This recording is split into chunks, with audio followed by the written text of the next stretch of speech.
దేవుని పరిశుద్ధ నామానికే మహిమ కలుగును గాక. మన ప్రభును ప్రియరక్షకును అయిన యేసు ప్రభు యొక్క నామంలో దేవుని సన్నిధికి కూడి వచ్చిన మీ అందరికీ కూడా పేరు పేరు వరుసన నా వందనాలు చెల్లిస్తున్నాను.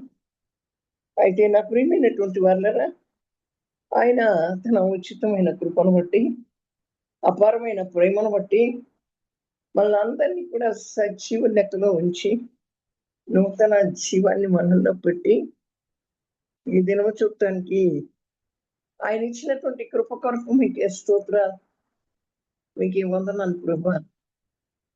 తన కృప బాహుల్యాన్ని మన పట్ల ఉంచినందుకు స్తోత్రాలు, తన బాహును చాపినందుకు స్తోత్రాలు, తన యొక్క కనికరాన్ని మన మీద దిగి రాణించినందుకే ఇంకే స్తోత్రాలు చెల్లిస్తున్నాను.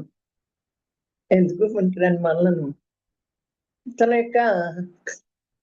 తను ఆ సిలువలో చిందించినటువంటి రక్తం ద్వారా మనల్ని కడిగి కొని పరిశుద్ధపరిచి పవిత్రపరిచి మరి మనం తన బిడ్డలుగా చేసి ఆయన మనలో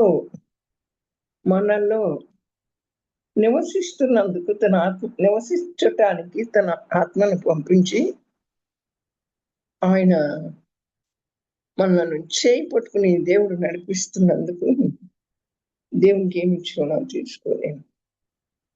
ఎంతో వేల వేల కృతజ్ఞతాస్తుతులు మనం చెల్లించాలి నా ప్రియమైనటువంటి వాళ్ళ. అయితే 2 రాజుల గ్రంథం 4వ అధ్యాయము 8వ వచనాన్ని మనం చదువుకుందాం. ఒక దినమందు ఎలీషా షూనేము పట్టణమునకు పోగా అచ్చట గనురాలైన ఒక స్త్రీ భోజనానికి రమ్మని అతన్ని బలవంతం చేసిన కనుక అతడు ఆ మార్గమున వచ్చినప్పుడల్లా ఆమె ఇంట భోజనం చేయిచూ వచ్చును. ఎలీషా ఎక్కడికి వెళ్ళాడు? షూనేమి పట్టణానికి వెళ్ళాడు. షూనేమి పట్టణానికి వెళ్ళినప్పుడు అక్కడ ఒక స్త్రీ ఉన్నారు. ఆమె గనురాలైన స్త్రీ అని పేర్కొబడింది, కానీ ఆమె యొక్క పేరేంటో ఇక్కడ రాయబడలా.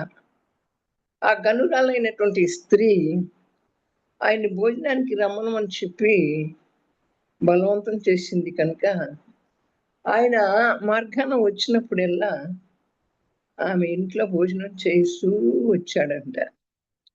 షూనేము పట్టణానికి చెందిన ఈ స్త్రీ షూనేమీరాలుగా పిలువబడింది. అంటే ఆమె యొక్క అసలు పేరు మనకు తెలియదు, కానీ ఈమెకి ఉన్నటువంటి ఒక మంచి పేరు అది గనురాలు. అంటే నా ప్రియమైనటువంటి వాళ్ళ మనలో కూడా అందరికీ కొన్ని పేర్లు పెట్టబడతాయి, ముద్దు పేర్లు. మన అస్సలు పేరేంటో తెలియదు, కానీ కొన్ని ఆ ముద్దు పేర్లుతో పిలుస్తారు. బుజ్జి అని, చంటి అని, ఏదో కన్నా అని ఇలా పిలుస్తారు, కానీ అసలు పేరేంటో తెలీదు. ఇక్కడ చూస్తే ఆమెకు ఒక మంచి పేరుంది. ఆ పేరేంటి అంటే గనురాలు. మరి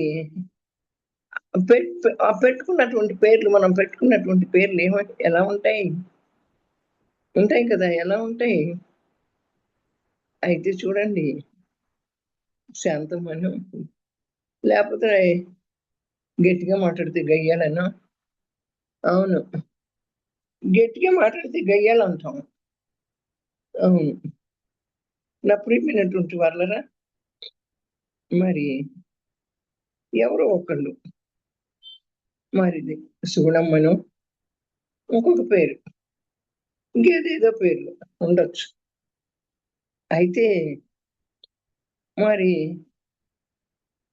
మనం మంచి పేర్లు మనం పెట్టుకుంటాం, కానీ మనుషులు ఏం చేస్తారంటే మన బ్రతుకుని బట్టి మనకు పేరు పెడతారు. ఇప్పుడు నా పేరుంది, ఎలిజబెత్ అని ఉంది. కానీ నా బ్రతుకుని పెట్టి పేరు పెడతారు. ఈమెకి చాలా కోపం ఎక్కువ, పరమ గయ్యండి. గట్టిగా మాట్లాడుతుంది. అమ్మో! ఈమెతో గెలవలేము. అవును. అందుకని చెప్పి నా పేరు పరమ గయ్యాళని చెప్పొచ్చు. అసలు పేరు ఎలిజబెత్. కానీ నా పేరు పరమ గయ్యాళని పిలుస్తారు.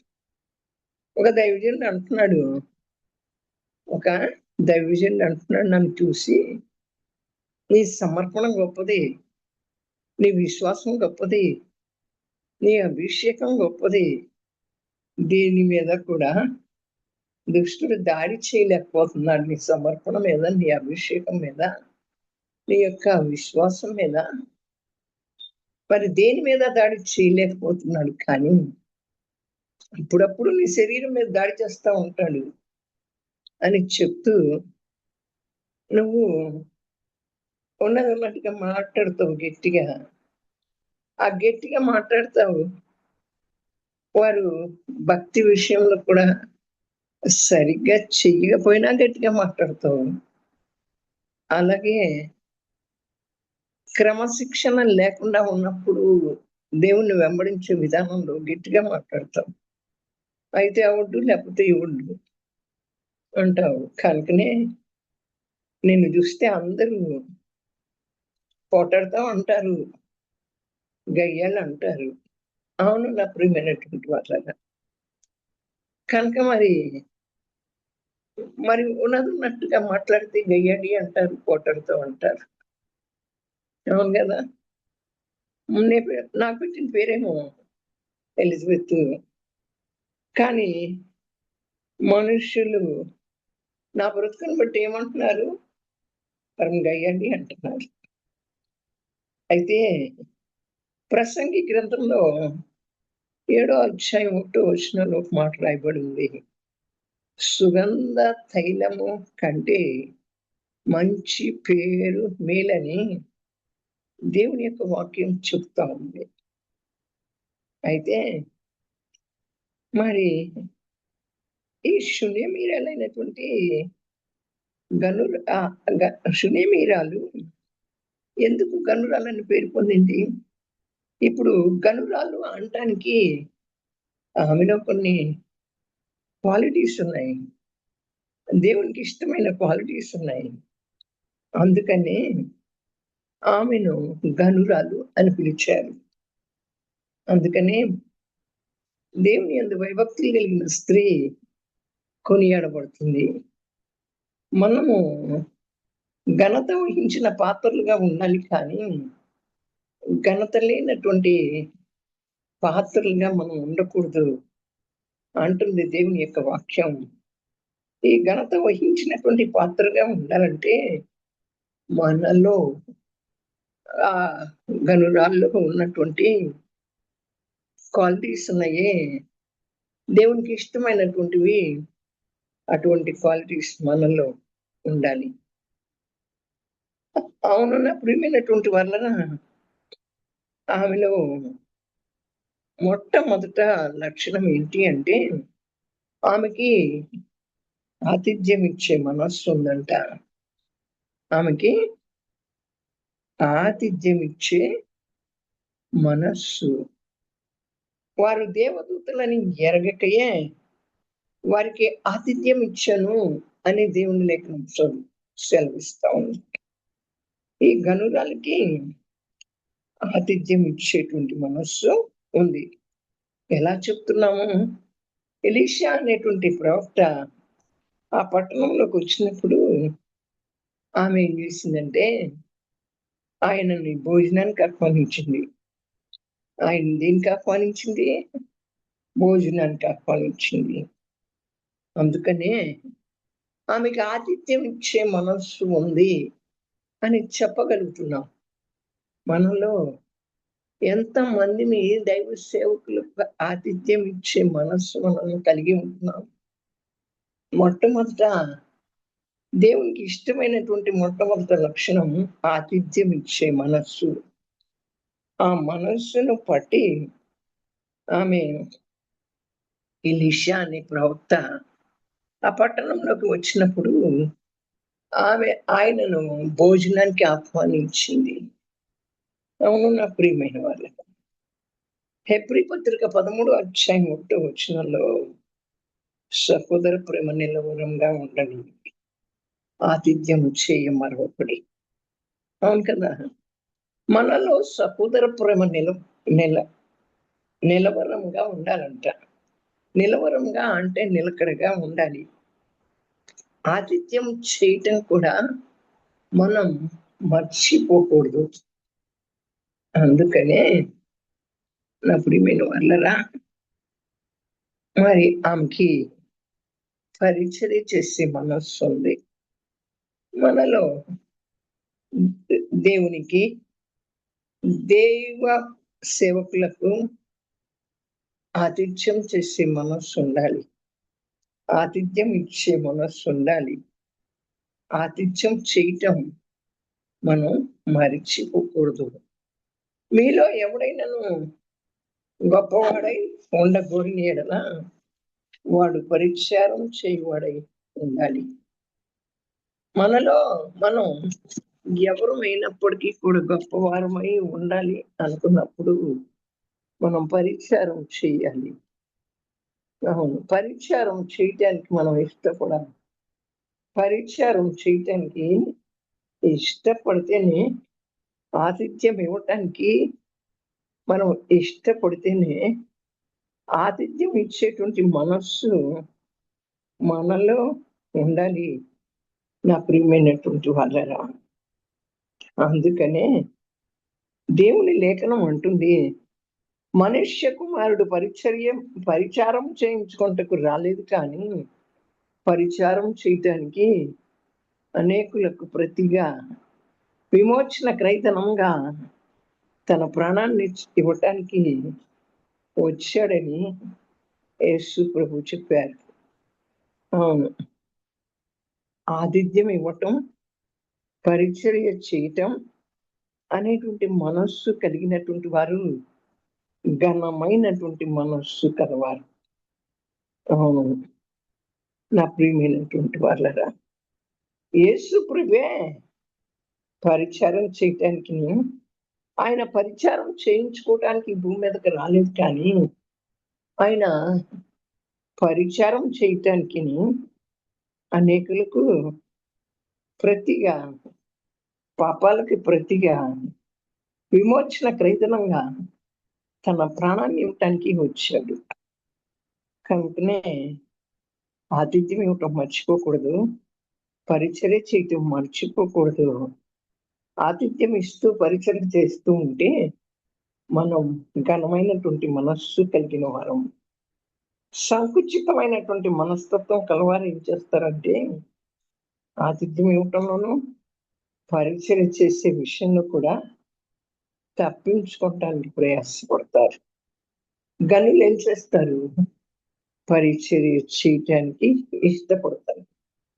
మొట్టమొదటి లక్షణం, ఆమె గనురాలని పిలువబడటానికి గల కారణం, ఆమె ఆతిథ్యం ఇవ్వటానికి, పరిచర్య చేయటానికి మనస్సు కలిగిందై, ఘనమైనటువంటి మనస్సు కలిగినదై చేసింది. కనుకనే ఆమెను గనురాలు అని పిలిచారు. అయితే నా ప్రియమైనటువంటి వాళ్ళరా, మనం రెండోదిగా చూస్తే ఈమె విచక్షణ జ్ఞానం కలిగి ఉంది. ఏం కలిగి ఉంది? రెండోదిగా చూసినప్పుడు విచక్షణ కలిగి ఉంది, జ్ఞానం కలిగి ఉంది. అవును, ఈమె విచక్షణ జ్ఞానం కలిగినటువంటి స్త్రీ కనుకనే ఆమె తన భర్తతో ఏం చెప్పింది, మన ఇంటికి వచ్చుచు పోవుచున్నవాడు దైవజనుడని నేను ఎరుగుదును. కనుక ప్రార్థించేటువంటి వారు విచక్షణ జ్ఞానాన్ని కలిగి ఉంటారు. మనం అందరము ప్రార్థిస్తున్నాం, మనకి విచక్షణ జ్ఞానం అనేటువంటిది మనలో ఉండాలి. ప్రార్థించేటువంటి వారు విచక్షణ జ్ఞానం కలిగి ఉంటారు. ఇది రెండో లక్షణం. సాధారణంగా స్త్రీలమైన మనం త్వరగా మోసపోతాం. ప్రతిదాన్ని నమ్ముతూ ఉంటాం. హవ్వకు ఆ విచక్షణ జ్ఞానం లేనందువల్లనే హవ్వను శోధించటానికి వచ్చిన సాతాను మాటలు నమ్మి కీడులో పడింది. అవును నా ప్రియమైనటువంటి వాళ్ళారా. అవును. ఈ స్త్రీ అయితే తన ఇంటికి వచ్చిపోతున్న దైవజనుడు ప్రార్థనాపరుడని, పరిశుద్ధుడని, అన్నిటిలో మితానుభవం కలవాడని గ్రహించింది కనుకనే ఆమె గనురాలయ్యింది.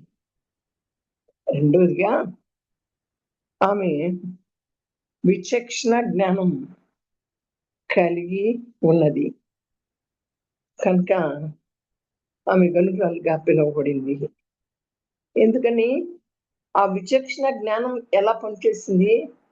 ఆమె ఇంటికి వస్తూ పోతూ ఉన్నటువంటి దైవజనుడు ప్రార్థన చేసేవాడని, పరిశుద్ధుడని, మితానుభవం కలవాడని ఆమె గ్రహించింది. అవును నా ప్రియమైనటువంటి వాళ్ళరా, మనలో ప్రార్థనాత్మ ఉంటే, ఆ విచక్షణ జ్ఞానం ఉంటే, మనం చూసినప్పుడు దైవజనులు ఎలా ఉన్నారు, ఎలాంటి వారు, వారు ప్రార్థనా పరులా, వారు పరిశుద్ధులా, వారన్నిట్లో మితానుభవం కలిగినటువంటి వారా అనేటువంటిది గ్రహించుకోగలుగుతాం. ఈ గనురాలు తన ఇంటి వారి నడతలని బాగుగా కనపడుతుంది. అవును నా ప్రియమైన వాళ్ళరా, మన బిడ్డల యొక్క నడతలను, వారి ప్రవర్తనలను కనిపెట్టి మనం గ్రహిస్తున్నామా? మన బిడ్డలను ఎప్పటికప్పుడు దిద్ది బుద్ధి చెప్తున్నామా? మన కుటుంబం చుట్టూ ప్రార్థన కంచెను వేసుకుని ఎవరిని మృంగుదునా అని గర్జించు తిరుగుతున్న సాతాను మన ఇంటిలోకి ప్రవేశించకుండా మెలకువగలిగి ప్రార్థిస్తున్నామా? అప్పుడు అప్పుడు నా ప్రియమైనటువంటి వాళ్ళరా, మనం గనురాలమని పిలువబడతాం. మనం ఎప్పుడు మన ఇంట్లో ఉన్న మన బిడ్డల యొక్క నడతలను, ప్రవర్తనలను కనిపెట్టి ఎప్పటికప్పుడు వారి యొక్క ప్రవర్తనను దిద్ది బుద్ధి చెప్తూ మన కుటుంబం చుట్టూ ప్రార్థనా కంచెను వేసుకుని ఎవరిని మృంగుదునా అని గర్జించుచూ తిరుగుతున్నటువంటి ఆ సాతాను మన ఇంట్లో ప్రవేశించకుండా మెలకువగలిగి ప్రార్థిస్తున్నామా? అప్పుడు మనం గనురాలని పిలువబడతాం. ఏవి నీచాలో, ఏవి ఘనమైనయో మనం గుర్తుపడితే నువ్వు నా నోటి వల్లే ఉంటావని ప్రభు చెప్తున్నాడు. అది ఇర్మీయా గ్రంథం 15వ అధ్యాయం 19వ వచనంలో ప్రార్థించేటువంటి వారు దైవ దృష్టి కలిగినటువంటి వారు ఏవి ఘనమైనటువంటివో గుర్తించగలుగుతారు. ఆమెలో గనురాలంటానికి మొదటిదేమో ఆతిథ్యం ఇచ్చింది, పరిచర్య చేసే ఘనమైన మనస్సు కలిగి ఉంది. రెండోదిగా విచక్షణ జ్ఞానాన్ని కలిగింది. సాతాను శోధించటానికి వచ్చినప్పుడు సాతాను మాటలు నమ్మి కీడులో పడకుండా విచక్షణ జ్ఞానం కలిగి ఆమె ఇంటికి వస్తూ పోతూ ఉన్న దైవజనుడు ప్రార్థనాపరుడని గ్రహించగలిగింది, పరిశుద్ధుడని తెలుసుకోగలిగింది, అన్నిట్లో మితానుభవం కలవాడని గ్రహించుకోగలిగింది.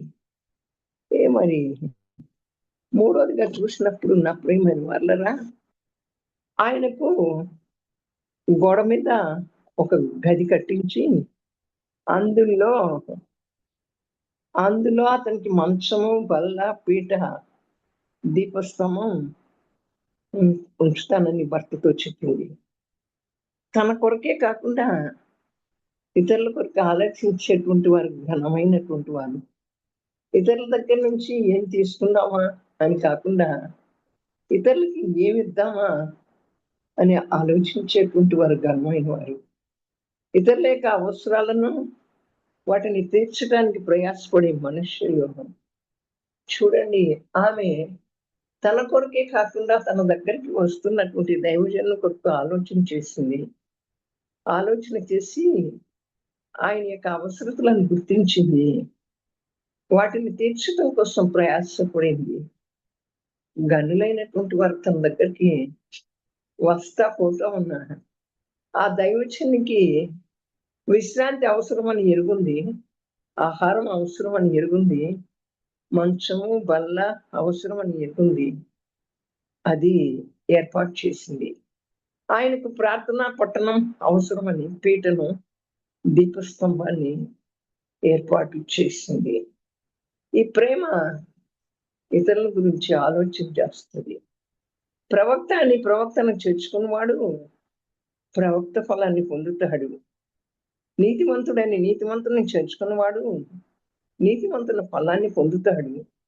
మరియు శిష్యుడని ఎవడు చిన్నవారిలో ఒకరికి గిన్నెడు చన్నీళ్లు మాత్రమే త్రాగనిస్తాడో వాడు తన ఫలం పోగొట్టుకోడని నిశ్చయముగా చెప్తున్నాను అన్నాడు. ఆ చెప్పినటువంటి దేవుని యొక్క మాటలను నమ్మింది. అందుకే ఆమె గనురాలైంది. వింటున్నారా నా ప్రియమైనటువంటి వాళ్ళరా? వస్తూ పోతున్నటువంటి దైవజనుడు గొప్పవాడని, మరి ఆయనకి విశ్రాంతి అవసరమని, ఆయనకి ఆహారం అవసరమని, అంతేకాకుండా మరి ప్రార్థన, మరి ఆయనకు ప్రార్థన పట్టణం అవసరమని ఆ పీఠను, దీపస్తంభాన్ని ఏర్పాటు చేసింది. ప్రవక్తను చేర్చుకుని ప్రవక్త ఫలం పొందేటువంటి వాడు నీతిమంతులను చేర్చుకునేవాడు నీతిమంతుని యొక్క ఫలం పొందుతాడు. అలాగా ఆమె మరి ఇతరుల కొరకు ఆలోచించేటువంటి ఘనమైనటువంటి మనస్సు కలిగినది కనుకనే ఆమె గనురాలని గుర్తించబడింది. మొదటిదిగా ఆతిథ్యం ఇచ్చింది, పరిచర్య చేసింది. రెండవదిగా విచక్షణ జ్ఞానం కలిగి ఉంది. విచక్షణ జ్ఞానం కలిగి సాతాను బారిన పడకుండా ఉంది. అలాగే మూడవదిగా ఇతరుల కొరకు ఆలోచన చేసింది. ఇతరులంటే దైవజనుల కొరకు ఆలోచన చేసింది. నా ప్రియమైనటువంటి వాళ్ళరా, అయితే ఈ రీతిగా నాలుగవదిగా చూస్తే ఆమె ఎటువంటి ప్రతిఫలం కోరలా. ఈ దినాల్లో చూస్తే లాభం కొరకు, పేరు కొరకు, ప్రతిఫలం పొందటం కొరకు ఏదో చేస్తున్నారు. అది హీనమైనటువంటి బుద్ధి అని దేవుని యొక్క వాక్యం తెలియజేస్తారు. నా వల్ల నీకు ఏదైనా సహాయం కావాలా అని ఎలీషా ప్రవక్త అడిగినప్పుడు ఆమె నా స్వజనుల మధ్య నేనున్నాను అని క్లుప్తంగా సమాధానం ఇచ్చింది. కానీ ఆయన అడిగాడే చాలని ఓ పెద్ద కోరికలు పట్టింది రాశివల. ఆ పక్కన ఉన్నటువంటి ఎలీషా పనివాడైనటువంటి గెహజీ ఆమె పక్షంగా మాట్లాడి ఏమడిగాడు? సంతానాన్ని అడిగాడు. కానీ ఆమె తను చేసిన పరిచర్యకు ప్రతిఫలంగా ఏమీ కోరుకోవాలా. కనుక ఆమెది ఘనమైనటువంటి మనసు. అవును, ప్రతిఫలం అపేక్షించకుండా మరి ఆమె చేసింది. లాభం కొరకు చేయలేదు, పేరు కొరకు చేయలేదు. మరి ఆమె ఏం చేసింది? సహాయం కావాలని అడిగితే సహాయాన్ని తీసుకోలా, ప్రతిఫలాన్ని ఆశించలా. నా ప్రియమైనటువంటి వాళ్ళ అదే ఘనమైన మనస్సు. చూడండి, ఆజ్ఞాపించినవన్నీ కూడా చేసిన తర్వాత నిష్ప్రయోజకులమైన దాసులం మేము చేయవలసినవే చేసిమని చెప్పవలసిన మనం ప్రతిఫలం ఆశించుటకు మరి కారణమే ఉంది. మనకు దేవుడు ఆజ్ఞాపించినవన్నీ కూడా మనం చేస్తాం. ఆ తర్వాత చూస్తే మనం నిష్ప్రయోజకులమైనటువంటి దాసులం. మరి ప్రతిఫలం ఆశించడానికి మన దగ్గర కారణం ఏముంది? అది నాలుగోదిగా ఆమె నాలుగోది ఏంటి? ఏ సహాయాన్ని కోరుకోవాలా. ఏ సహాయాన్ని ఇంత చేశాను కదా నీకు, గది ఏర్పాటు చేశాను, దీప స్తంభాన్ని ఏర్పాటు చేశాను, పీటను ఏర్పాటు చేశాను, మంచాన్ని ఏర్పాటు చేశాను. అదే మరి వీటన్నిటిని ఏర్పాటు చేశాను కనుక నాకు ప్రతిఫలంగా ఇది చెయ్యి అది చెయ్యి అని ఆమె ఆమె అడగలేదు. అందుకని ఆమె నా ప్రియమైనటువంటి వాళ్ళ గనురాలయ్యింది. అవును. ఇది నాలుగోది. ఐదోదిగా చూస్తే ఆమె గనురాలవటానికి కారణం ఏంటి? ఆమె భర్త యందు నమ్మకం ఉంచింది. దేవుని యందు భయభక్తులు కలవారు నమ్మకస్తులై ఉంటారు. మోసగాళ్ళు, అబద్ధికుల్ని ఎవరు నమ్ముతారు? మరి ఇతరులు మనల్ని నమ్మినట్టయితే మనం గనులమే. మనం దేవుని యొక్క ఆశీర్వాదాన్ని పొందినటువంటి మనం నా ప్రియమైనటువంటి వాళ్ళరా, మరి ఆమె కూడా దేవుని ఆశీర్వాదం ద్వారా పొందినటువంటి ఆమెకి సంతానం లేదు కనుక సంతానాన్ని ఆమె అడగలేదు. కానీ ఎలీషా చెప్పాడు. ఆ తండ్రి ఆ బిడ్డను పొలంలోకి తీసుకెళ్ళినప్పుడు ఆ పుట్టినటువంటి బిడ్డ ఒక భయంకరమైనటువంటి వ్యాధికి గురి అయ్యాడు. ఆ విషయం ఏం చేశాడు? తండ్రికి చెప్పాడు. ఆ తండ్రి ఆ బిడ్డను త్వరగా తన తల్లి దగ్గరికి తీసుకెళ్ళి వెళ్ళమని దాసులతో చెప్పినప్పుడు తనకంటే ఎక్కువగా తన తల్లి అతన్ని జాగ్రత్త పరుచుకుందని, ఆమె నమ్మినటువంటి దేవుడు గొప్పవాడని, ఆమె విశ్వాస సహితమైన ప్రార్థన రోగి అయిన తన కుమారుని స్వస్థపరచగలదని అతన్ని నమ్మాడు. అవును, ఆమె పెనిమిటి ఆమె యందు నమ్మకం ఉంచాడు. ఏంటా నమ్మకం? ఆమె నమ్మిన దేవుడు గొప్పవాడని, ఆ విశ్వాస సహితమైనటువంటి ప్రార్థన రోగిని అయిన తన కుమారుని స్వస్థపరుస్తుందని తన భర్త నమ్మాడు. అంటే ఆమె యొక్క భక్తిని గురించి తన భర్త దగ్గర ఒక మంచి సాక్ష్యం ఉంది. కనుకనే ఆమె భర్త ఆమె యందు నమ్మకం ఉంచాడు. ఆమె భర్త ఆమె యందు నమ్మకం ఉంచటానికి గల కారణం ఏంటి? ఆమె యొక్క భక్తి. ఆమె నమ్మిన దేవుడు గొప్పవాడని, అవును, ఆ విశ్వాస సహితమైన ప్రార్థన రోగి అయినటువంటి తన కుమారుని స్వస్థపరుస్తుందని ఆయన నమ్మి ఆమె దగ్గరికి తీసుకుని వెళ్ళమన్నాడు. ఆమె ఎక్కడికి తీసుకుని వెళ్ళింది దైవజనుడి దగ్గరికి తీసుకుని వెళ్ళింది. మన భర్త మనల్ని నమ్మకం ఉంచుతున్నారా? మనల్ని ఎవరు నమ్మటం లేదని మనం ఫిర్యాదు చేయటం మాని ఇతరులు మనం నమ్మునట్లుగా మన బ్రతుకుని మనం పరీక్షించుకోవాలి.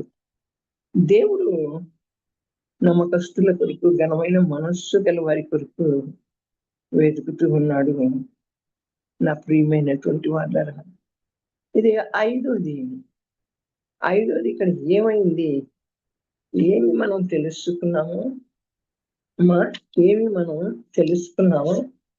అంటే ఆమె భర్త ఆమె యందు నమ్మిక ఉంచాడు. ఆమె భర్త ఆమె యందు నమ్మిక ఉంచాడు అంటే ఆమె చేసే ప్రార్థన యందు, ఆమె యొక్క ప్రవర్తన యందు, అవును నా ప్రియమైన వాళ్ళరా, ఆ దేవుడు ఆ విశ్వాస సహితమైన ప్రార్థన ద్వారా రోగిని స్వస్థపరుస్తాడని ఆయన నమ్మిక ఉంచాడు.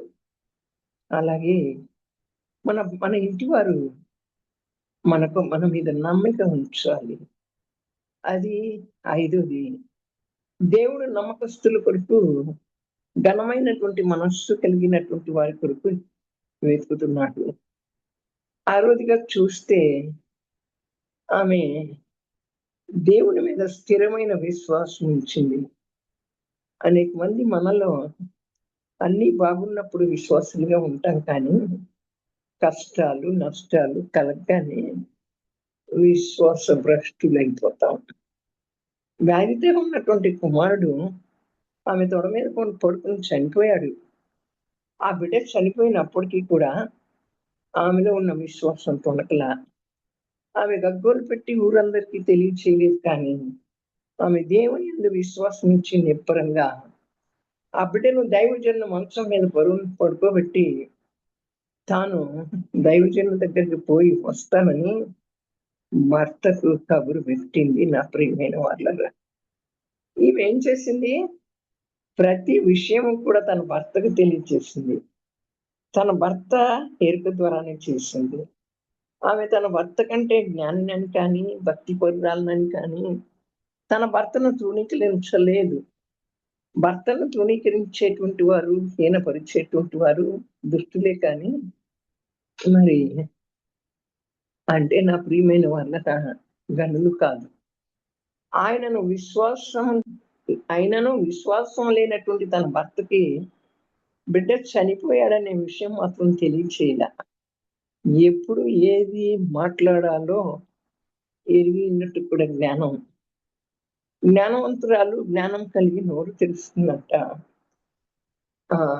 సామెతల గ్రంథం 31వ అధ్యాయం 26వ వచనంలో రాయబడింది. మొదట ఏం చేసింది? ఆతిథ్యం ఇచ్చింది, పరిచర్య చేసే మనస్సు కలిగి ఉంది. రెండోదిగా ఏంటి?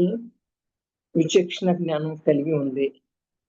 విచక్షణ జ్ఞానం కలిగి ఉంటే సాతాను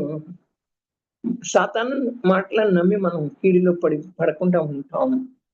మూడోదిగా చూస్తే మరి ఆమె దగ్గరికి వస్తున్నటువంటి దైవజనుడు మరి పరిశుద్ధత కలిగిన వాడు, మరి ప్రార్థనా పరుడు అని ఆమె ఏం చేసింది? ఆయన కొరకు ఒక గది కట్టించింది గోడ మీద. అందులోకి మంచం, బల్ల, పీట, దీపస్తంభం ఉంచుతానని భర్తతో చెప్పింది. ఆ రీతిగా తన కొరకు కాకుండా దైవ సేవకుల కొరకు ఆలోచించింది కనుక ఆమె ఘనమైనటువంటిదిగా కనపడతా ఉంది. మూడోదిగా చూస్తే ప్రవక్తను చేర్చుకున్నటువంటి వాడు ప్రవక్త ఫలాన్ని పొందుతాడు. నీతిమంతుని చేర్చుకున్నవాడు నీతిమంతుని యొక్క ఫలాన్ని పొందుతాడు. శిష్యుడని ఎవడు చిన్నవాడిలో ఒకనికి గిన్నెడు సన్నీరు మాత్రం త్రాగనిస్తాడో వాడు తన ఫలం పోగొట్టుకోవడానికి నిశ్చయంగా మీకు చెప్తున్నానని దేవుని యొక్క మాటలను నమ్మి ఆ గన్నురాలు ఆ విధంగా చేసింది. అది మూడోది. ప్రవక్తను చేర్చుకుంది. నాలుగోది, ప్రతిఫలం కోరలేదు. అవును నా ప్రియమైనటువంటి వాళ్ళరా. ఐదోది, ఆమె భర్త ఆమె యందు నమ్మకం ఉంచాడు. ఆరోదిగా చూస్తే దేవుని మీద స్థిరమైన విశ్వాసం ఉంచింది. మనకు అన్ని బాగున్నప్పుడు ఒక రకంగా, ఏది బాగులేనప్పుడు ఇంకొక రకంగా లేదు. ఎలా ఉంది అంటే అన్ని వేళల్లో కూడా దేవుని యందు స్థిర విశ్వాసం ఉంచింది. కష్టం నష్టం కలగగానే దేవుని విడిచిపెట్ల. ఆమె కుమారుడు తన తొడ మీద చనిపోయాడు. అయినప్పటికీ కూడా దేవుని యందు విశ్వాసం ఉంచి నిబ్బరంగా ఉంది. నా ప్రియమైనటువంటి వాళ్ళరా, భర్తను తృణీకరించాల. అవును. ఆరవదిగా చూస్తే ఆమె యొక్క విశ్వాసం స్థిరమైనటువంటిది. చివరిగా చూస్తే ఆమె పట్టుదల కలిగినటువంటి గనురాలు. పట్టుదలతో పనిచేస్తారు గనులు. నిర్లక్ష్యం చేసేవారు సగంలోనే నిలిచిపోతారు. మోసగాడైనటువంటి యాకోబు, నీవు నన్ను ఆశీర్వదించితేనే కానీ నేను నిన్ను విడువనని పట్టుదలతో ప్రార్థించినప్పుడు దేవుని యొక్క ఆశీర్వాదాన్ని పొంది గనుడయ్యాడు. జ్యేష్ఠుడుగా గనుడిగా ఉండవలసినటువంటి ఈ సేవ ఏం చేశాడు? నిర్లక్ష్యపరుడై దేవుని యొక్క ఆశీర్వాదాలని పొందలేకపోయాడు. అందుకని గనులైనటువంటి వారు పట్టుదల కలిగి ఉంటారు. యాకోబు పట్టుదల కలిగి ఉన్నాడు. ఏశావుకు పట్టుదల లేకుండా నిర్లక్ష్యం కలిగినటువంటి వాడుగా ఉండి ఆశీర్వాదాన్ని పొందలేదు. ఇవి ఈ యొక్క 6 లక్షణాలు నా ప్రియమైనటువంటి వాళ్ళరా, చివరిగా ఈ 7వ లక్షణం పట్టుదల కలిగిన స్త్రీ. పట్టుదల కలిగి మరి పని చేసింది. నిర్లక్ష్యం కలిగినటువంటి వారు సగంలోనే నిలిచిపోతారు. ఈమె బయలుదేరి కర్మేలు పర్వతం దగ్గరికి వచ్చి ఆయన పాదముల మీద పడి తన కుమారుని బ్రతికించడానికి రమ్మని అడిగింది. ఎలీషా ఏం చేశాడు? గెహజీని పంపించాడు.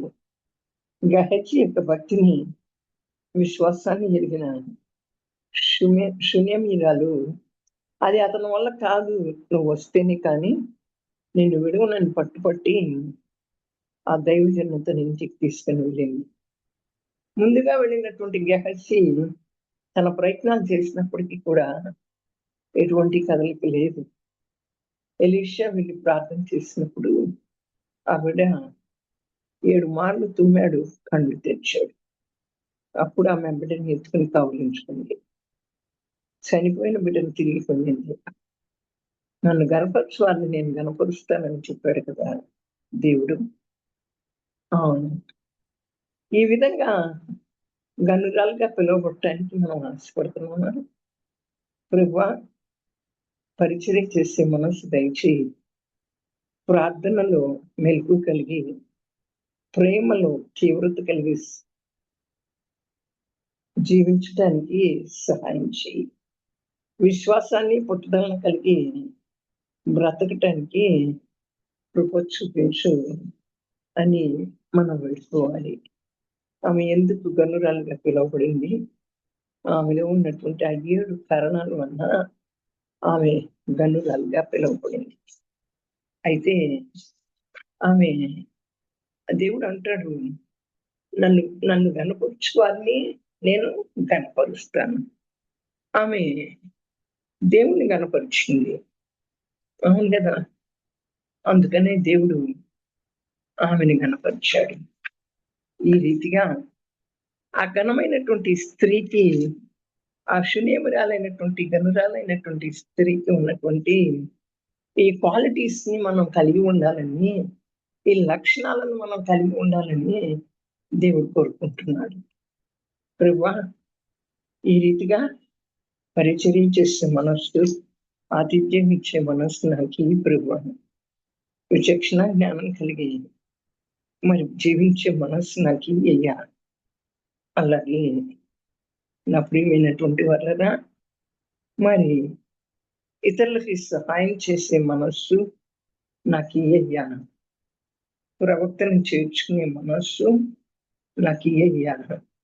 ఎటువంటి ప్రతిఫలము కోరలేని మనస్సు నాకు అయ్యా. 4వదిగా చూస్తే, 5వదిగా చూస్తే, ఆమె భర్త ఆమె యందు నమ్మకం ఉంచాడు. ప్రభువా, నా భర్త నా యందు, నా కుటుంబం నా యందు నమ్మకం ఉంచినట్లుగా అటువంటి మనస్సు నాకు అయ్యా. స్థిరమైనటువంటి విశ్వాసం.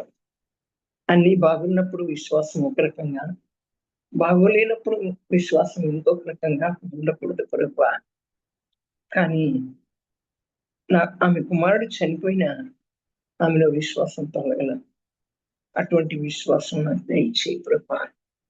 పట్టుదల కలిగినటువంటి దానిగా, పట్టుదల కలిగి నువ్వు అప్పచెప్పినటువంటి పనిని చేసేటువంటి దానిగా నాకు అలాంటి ఆశీర్వాదం దయచేయి ప్రభువా అని చెప్పి మనం అడగవలసిన వారిగా ఉంటున్నాం. ఈ గనురాలైనటువంటి స్త్రీకి ఉన్నటువంటి ఈ క్వాలిటీస్ ని బట్టే దేవుడు ఆమె గనురాలు అన్నాడు. అట్టి ఘనత మనం కూడా దేవుని దగ్గర నుంచి పొందుకున్నాం. దేవుడి వాక్యాన్ని మనందరి వినికిడిలో దీవించి ఆశీర్వదించి ఫలవర్తం చేయను కాక. ఆమేన్. పరిశుద్ధుడా, ప్రేమ స్వరూపి, నిత్యాశ్రీకృతమైన మా ప్రభుత్వానికి స్తోత్రాలు.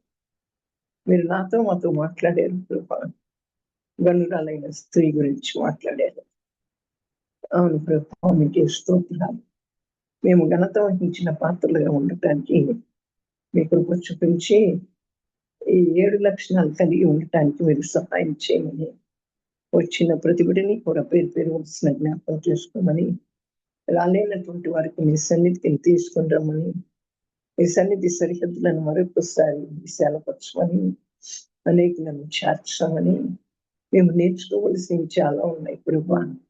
మీరు మాతో మాట్లాడితే మేము నేర్చుకుంటాం కనుక అటువంటి కృప మాకును మా అందరికీ దయచేయమని, వారి అవసరతలన్నీ కూడా నీ నామ మహిమేశ్వర్యం తీర్చమని, త్వరగా పెళ్లి కుమారుగా రానయ్యన యేసు ప్రభు యొక్క శక్తి కలిగిన నామములు ప్రార్థించి పొంది ఆమేన్.